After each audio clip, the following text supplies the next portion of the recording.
Yo, what's up, guys? By the way, before we even start this video, before I even start talking about Spider-Man No Way Home, I just want to let you know that if you haven't watched the movie yet and you don't want to listen to any spoilers, get out of the video, then watch it once you're done watching the movie, alright? So just letting you know.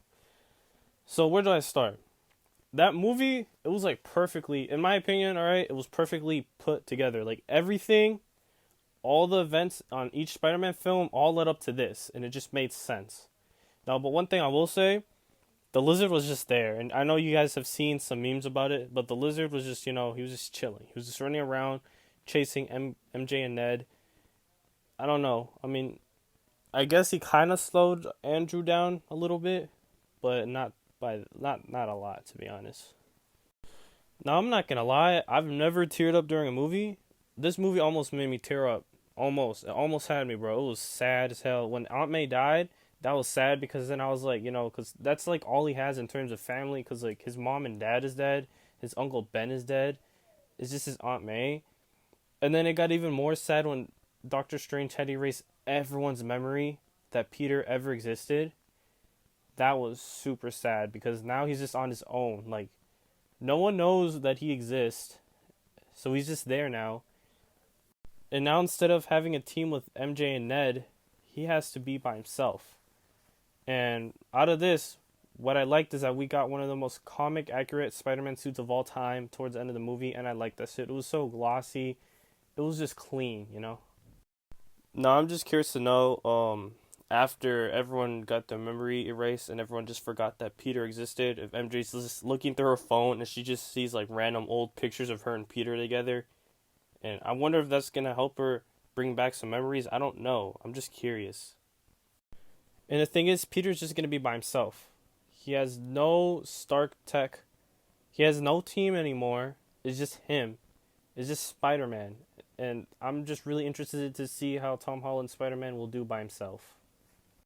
Now I know I'm getting sidetracked, but I really want to talk about William Dafoe, who's the actor of Green Goblin. That dude went nuts. All right, his performance was out of this world. He was crazy. Like, dude was nuts, and I would have been scared if I was fighting him. Like, Peter was just straight punching him a bunch of times, and he just laughs at him. I don't know, dude. That performance, his whole performance throughout the whole movie was just really good. He was a maniac. Matter of fact, his performance was so good that just me looking at his face, just I don't know. No, Andrew, bro. Andrew, all of a sudden after this movie, Andrew's everyone's favorite Spider-Man, bro. He was just funny, witty, and he had some emotional scenes like when he had to save MJ, and then he had flashbacks of when he tried to save Gwen that same way, but it failed, and everyone knows Gwen kind of died. And I thought it was just cool because I never thought that I would see all three Spider-Man just interacting, even talking to each other. I never even think that they would make a movie with all three Spider-Man. But when it got rumored, like I think 2 years ago, I was like, bro, this movie's about to be crazy, and it was indeed crazy. I liked it a lot. But yeah, Andrew was just really funny, and Tom was actually a little bit more serious. This movie, like Green Goblin, got him pissed after killing Aunt May. He was just out for revenge. Like even if you saw the movie, towards the end of the movie, he like was about to kill Green Goblin, but then Toby steps in and then he gets stabbed. And I got sad because I remember reading through TikTok comments before I watched the movie, and I like read something where it said Toby dies, and I was like, oh, there's no way. So when I was watching the movie and Toby gets stabbed, the whole theater was like they gasped. And luckily he didn't die, but I was scared. I'm not gonna lie. Now, apparently on Christmas there's gonna be a hashtag, the Amazing Spider-Man 3, and there's gonna be people on Twitter rebelling for Andrew to have his third film, rightfully so. I think he should. It's gonna be interesting. I have no idea what would be in the Amazing Spider-Man 3, but it puts Andrew in an interesting spot because he just lost Gwen, and then there's a deleted scene where he meets his dad. So I don't know. We're gonna have to see where this goes. How this gonna be placed in the Amazing Spider-Man 3. And then I'm hearing that there's gonna be a fourth Spider-Man movie. Like Tom Holland is gonna have his fourth one, and he's gonna star in a few other Marvel movies, which is gonna be. I'm very excited, and yeah, I'm glad that they announced Spider-Man 4 that they're working on it because I don't know. I felt like kind of a separation anxiety from like Spider-Man Far From Home to Spider-Man No Way Home. I also want to say that just judging from the trailer, I was surprised Dr. Octopus is a good guy. I didn't think he would like step in and be a good guy because like they had to change him right away. Because I'm not lying, Electro was whooping them, all right. And when they tried to get the arc reactor away from him, he would just straight blasting all three of them. And I was like, dude, there's no way they're gonna win. They need somebody to step in. And right when I said that in my head, Doc Ock steps in. So luckily they had Doc Ock as a good guy, because like if he was not there, I'm not gonna lie, they would have gotten whooped, because this electron arc reactor is just way too strong. Like there's no way they could have stopped them without Dr. Octopus.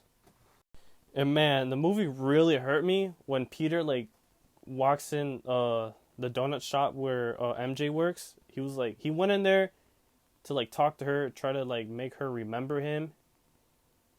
Dude, it was just so sad. She had no idea who he was. Ned, who was his best friend, had no idea who he was either.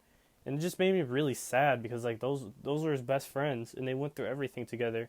And I guess Peter didn't want to really like talk to them, because I guess he didn't want to ruin their lives again, because the first place he wanted to change the spell is because when his identity got revealed, MJ and Ned were not allowed into the MIT college because they were friends with Peter.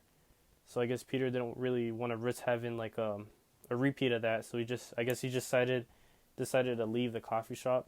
I hope in the future though that she ends up remembering who he is, and so does Ned, and then we could just see the trio back together again. That would be so good. But I guess for now we're just gonna have to see what happens.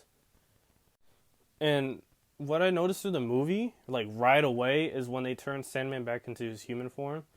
They literally took the scene from Spider-Man 3 and they just put it in No Way Home. And I just noticed that like right away. If you pay close attention, if you know what I'm talking about.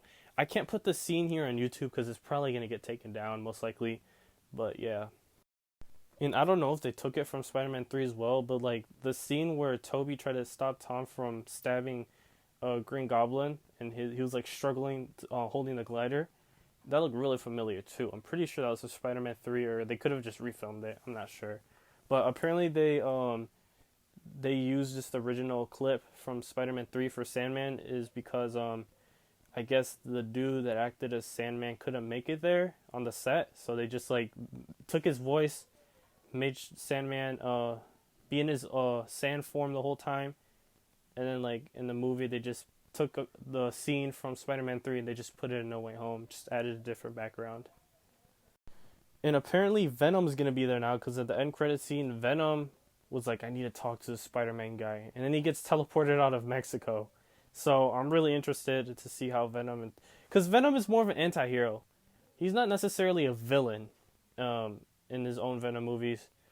But, I'm just really interested to see if he's going to fight Spider-Man or they're going to team up, and that could be Agent Venom. So that would be cool if we get Agent Venom. If I had to rate this movie, though, I would definitely give it an 11 out of 10. Like, it's just so well put together, and I definitely recommend you watching it. This is like a blessing for Spider-Man fans and just superhero fans in general that have watched almost every movie in MCU. If you haven't seen No Way Home yet, what are you doing? Especially if you're a Marvel fan, go watch it right now. And please like, comment, subscribe, hit the bell for notifications. Bye.